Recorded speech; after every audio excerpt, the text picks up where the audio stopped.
इस वक्त की बड़ी खबर हरिद्वार के धनपुरा में 60 से ज्यादा हिंदू परिवारों के पलायन की खबर आ रही है और इससे हड़कंप मच गया है। कहा जा रहा है कि मुसलमानों के डर की वजह से हिंदू परिवार पलायन को मजबूर हो गए हैं। जैसे ये खबर सामने आई, हरिद्वार प्रशासन से लेकर उत्तराखंड सरकार तक के हाथ पैर फूल गए। प्रशासन अब लोगों से घर नहीं छोड़ने की अपील कर रहा है।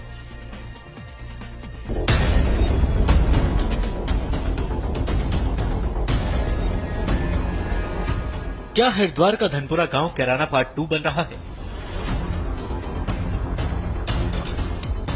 60 से ज्यादा हिंदू परिवारों ने धनपुरा से क्यों किया पलायन? क्यों अपने पुश्तैनी घरों को छोड़ने को मजबूर हुए हिंदू परिवार? घरों के बंद दरवाजे, उस पर लटकते ये ताले, यहां के हालात बताने के लिए काफी है। जिस मकान को बनाने में जिंदगी भर की पूंजी लगा दी, अब उन्हीं घरों को छोड़ने को मजबूर हैं ये लोग।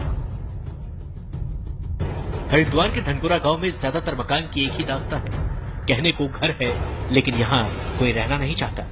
लोग मकान बेचकर कहीं दूर चले जाना चाहते हैं। मुस्लिमों के द्वारा यहाँ पे हिंदुओं को त्योहार नहीं मना दिया जाता है और हर हिंदू के त्योहार पे लड़ाई झगड़ा किया जाता है और फर्जी मुकदमे हिंदुओं पे दर्ज कराए जाते हैं। और जो युवा हैं, पढ़ रहे हैं, उनके नाम लिखवाए जाते हैं और नाम लिखवाने पे उनको पलायन को मजबूर कर रहे हैं। ये है प्रेमचंद का परिवार। 3 साल बाद अपने गांव लौटा, लेकिन वापस लौटने के बाद दहशत में है। पुलिस ने जब इन्हें इनके घर पहुंचाया तो उनके घर में तोड़फोड़ की गई और धमकी दी गई।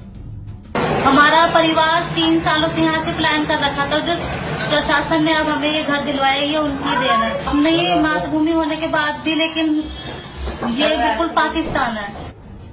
मामला केवल प्रेमचंद के परिवार तक सीमित नहीं है। पिछले 1 साल के दौरान 20 से 25 परिवार अपना घर छोड़कर जा चुका है। 1994 के बाद 60 से ज्यादा परिवार इस गांव से पलायन कर चुके हैं। यहाँ रहने वालों का आरोप है कि एक विशेष समुदाय के लोग हिंदुओं का उत्पीड़न कर रहे हैं, उनके साथ मारपीट करते हैं, जिस वजह से वो पलायन करने को मजबूर हैं। ये प्लान तो पिछले 20 साल से चल रहा है। कितने परिवार जा चुके हैं? यहाँ पे लगभग 60 परिवार यहाँ से जा चुके।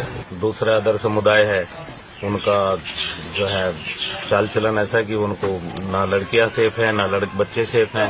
कहीं ना कहीं कुछ ना कुछ करते ही रहते हैं इस तरह का कि ताकि इन पे दबाव बना रहे। हिंदुओं के पलायन के खिलाफ गांव का ही एक शख्स पंकज सैनी अनशन पर बैठ गया। जैसे ही मामला सुर्खियों में आया, साध्वी प्राची धनपुरा गांव पहुंच गए और राज्य सरकार को कटघरे में खड़ा किया।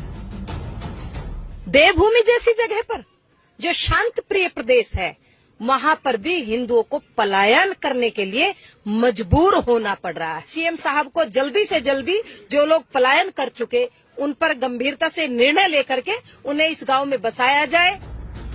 अब ये मुद्दा गरमाने के बाद पूरे उत्तराखंड बीजेपी में हड़कंप मच गया।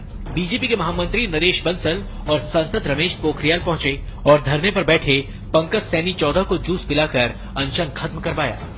साथ ही भरोसा दिलाया कि उनकी हर मांग पूरी होगी और धनपुरा को कैराना पार्ट 2 नहीं बनने दिया जाएगा।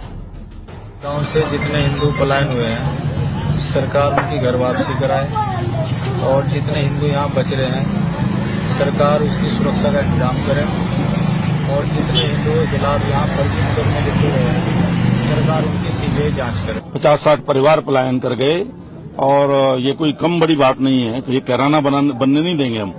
निश्चित रूप से जो परिवार वापस गए हैं, मैं उनको भी अपील करता हूं कि वो पुनः अपने उसमें आए। हम उनको पूरी, हमारी सरकार उनको पूरा पुलिस प्रोटेक्शन देगी, पूरी उनको सामाजिक और सरकारी दोनों तरह की उनको सुरक्षा मिलेगी।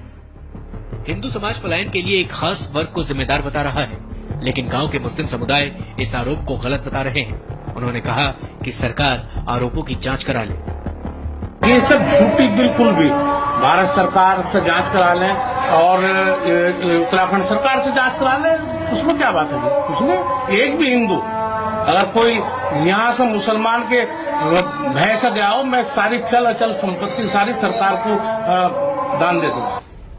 हिंदू परिवारों के पलायन की खबरें जब सुर्खियों में आई तो सरकार से लेकर प्रशासन एक्शन में है। लोगों को सुरक्षा का भरोसा दिया है, साथ ही माहौल बिगाड़ने वालों के खिलाफ कड़ी कार्रवाई की बात कही। अब देखना यह है कि सरकार के वादे से धनपुरा के लोगों का डर कितना खत्म होता है। Sunil, India TV, Haridwar.